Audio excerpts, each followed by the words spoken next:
Oh, hi everyone, it's me, Gemma. Welcome back to the Cupcake Jemma channel. I am gonna make something for you today, which I have literally never tried before until yesterday. I actually can't believe it because it's a really famous cookie. You've probably heard of it. It's called a Snickerdoodle, which is like, quite frankly, the best name in the business, a Snickerdoodle. I don't know why it's called a Snickerdoodle. Rumor has it something to do with like the German influence. And I kind of knew what these cookies were about in theory. So they're like a sort of sour tasting, vanilla-y, soft, chewy cookie, but covered in cinnamon sugar. I mean, that all sounds pretty great to me, so I thought it was about time I tried it. So I did them yesterday. I actually did them really quickly for a friend's party, and I made them with Eden. So this can be done with a 3.5-year-old, everybody.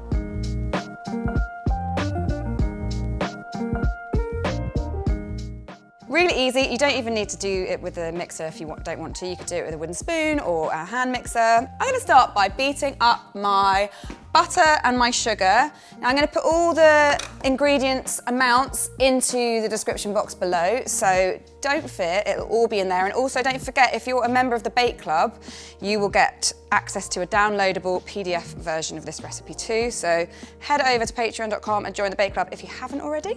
It's great over there, we love you guys. Butter and sugar together, and then I actually beat this for quite a long time. It's about 4 or 5 minutes. You want it to be really, really pale and fluffy.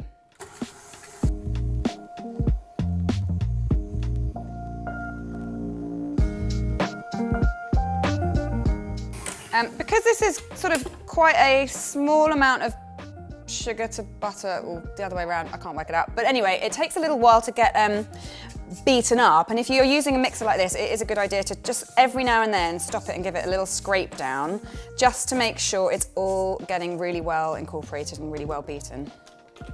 That's where your trusty rubber spatula comes in handy.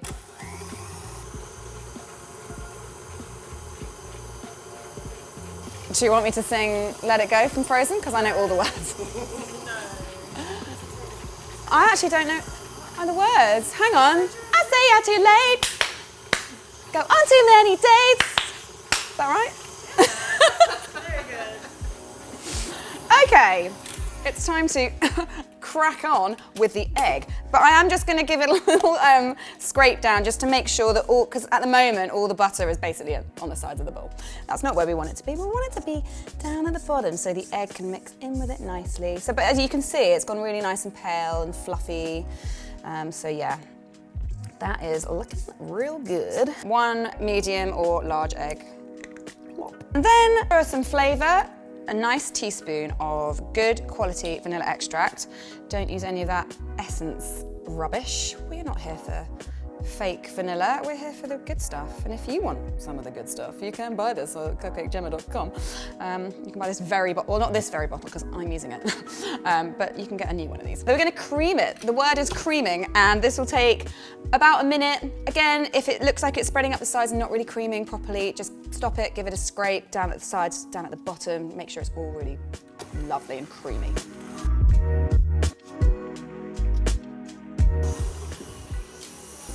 Listen, you guys, stop talking to each other because my batter is ready. It's creamed, everybody. It's looking, well, I mean, it looks a bit strange right now, but we're just gonna add some dry ingredients. So I've got my plain flour here, and I'm gonna add some essential bits and bobs. So the Snickerdoodle, its characteristic flavour, apart from vanilla and cinnamon obviously, is this kind of sourness, this sort of tanginess, and the way that you get that is using Cream of Tartar, which is a leavener, so it will help it to rise a little bit, but also it will give it that really distinctive, like, sour note. So I've got some Cream of Tartar here and some Bicarb. I'm gonna put that in, along with a good ½ teaspoon of salt. Again, all the amounts will be down below, so check those out.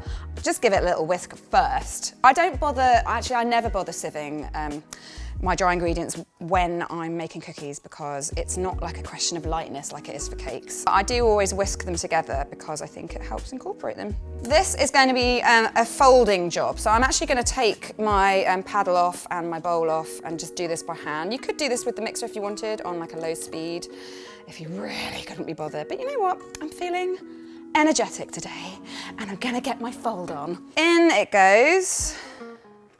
Plop. And then just really gently fold it all together. You don't ever want to overwork your dry ingredients once the flour goes in because you can end up with tough cookies. You can do it! I'm so close.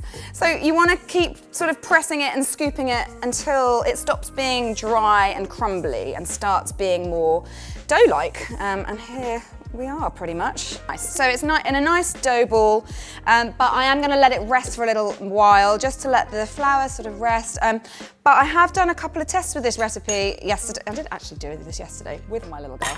I put some in the fridge to chill for a longer period of time and then some just for 20 minutes, and actually the ones that I rested for 20 minutes worked out much better. So cover this in cling film, put it in the fridge, get your oven heated, put your feet up just for a short amount of time. Don't get too comfortable, because 20 minutes later, let's roll some balls. I'm back, and so is my dough, and it's been chilling out. 20 minutes, that's all I wanted. It's still really pliable, nice and soft. If it gets too hard, then I think it takes a bit too long in the oven, and then, so what happened yesterday is I left some in the fridge for a bit longer, then baked them, and they just went a bit more cakey, and I don't want that. I want a nice, like, chewy innard in my cookie. The coating around Snickerdoodles is a cinnamon sugar, so I've got about 50 or 60 grams of caster sugar here. If you wanted a bit of extra crunch, you could use Demerara, that's quite nice. And then I've got like a tablespoon and a half of ground cinnamon. Just gonna give that a really thorough mix. You might have noticed I'm wearing my gloves. It's a style thing. I just think they look really cool. Just kidding. That's to protect my little hands from the sticky dough. That does seem like quite a lot of cinnamon, but because there's no cinnamon in the actual cookie, I think you can get away with having a bit more around the outside, I've got my trusty weighing scales here because I like to work towards a 30-gram ball. And if you don't have scales, which is utterly ridiculous, if you follow Cupcake Jemma at all, oh my God, 30, exactly. Check it out! I'm a pro. If you followed me for a while, you'll know how attached to these scales I am. But if for some crazy reason you don't have them, I'm gonna say it's like a walnut in its shell, or slightly smaller than a bit smaller than a golf ball. Just toss that into the ball, not the ball, and just roll it around, making sure it's really well coated. I like to kind of go around a couple of times even when I think it's coated, because you want a nice sort of brown, crispy cloak of cinnamon. And then pop it onto a lined baking tray. And this amount of dough will make about 16. So I'm going to do it across 2 trays.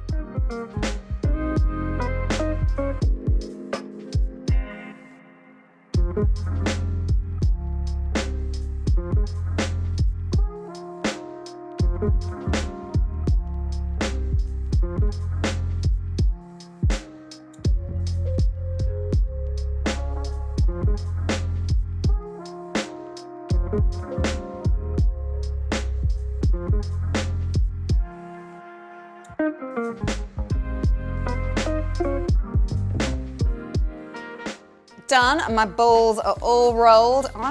It's giving me like donut hole vibes, and it's making me really hungry. Already got my oven preheated to 160 degrees C.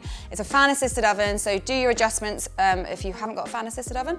And I'm gonna start by baking these, well, I'm gonna set my timer for 10 minutes. They might need an extra minute, but you want them to be slightly puffed up in the middle, but still soft, because what they're gonna do is shrink down and get really nice and sort of fudgy and chewy inside.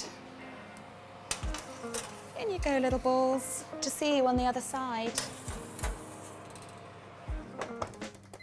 Bye.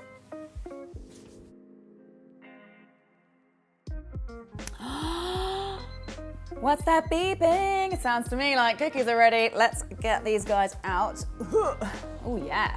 Oh yeah. Oh, they smell so nice. Look at that lovely cinnamony top. They are a little bit puffy. I'm just gonna give them a little tap. I like to give my cookies a little tap when they're a bit puffy. I'm also going to just get my trusty cookie cutter just to make sure that they are all lovely and round and perfect. Because, you know, as a professional baker, you can't present people with cookies that aren't round. They'll be like, what the heck is going on here, guys? Oh, how satisfying is that? Right, these are literally burning my face off right now, so I probably better not try and eat them just yet. Wait for these to cool. They are gonna be so delicious. I can't wait.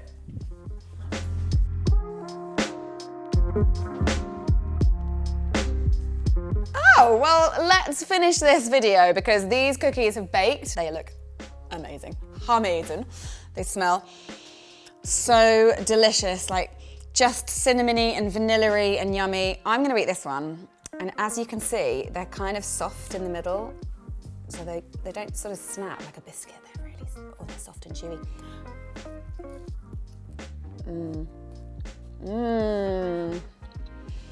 That is so delicious. Vanilla and cinnamon, it seems too obvious, but actually I don't think you don't really see it paired very often in such a way. But it's so great together. I erred on the side of underbaked with these cookies. I think better to underbake than overbake, because when you overbake them, they go a little bit cakey and they don't sort of keep this like soft, squishy, you know, if I squeeze that, it's squeezable. You can have these from beginning to end within the hour. What could be better if you want to take a sweet treat to a friend's party and you're like, oh, I don't have it all day. Why not whip up a batch of Snickerdoodles? And I'm just really pleased that I've like broken my Snickerdoodle cherry, to be honest, because they're so delicious. Thanks so much for joining me. I'll be back next week. In the meantime, if you do bake these, don't forget to post your pictures on Instagram. Use the hashtag Cupcake Jemma so we can see all of your bakes, because we do love that. And if you're not a member of the Bake Club yet, please join our gang. We absolutely love having you there. It's a really great way to support the channel. And yeah, just love you guys, but not as much as I love these cookies. So see you later. I'm gonna get up close and personal with my Snickerdoodle.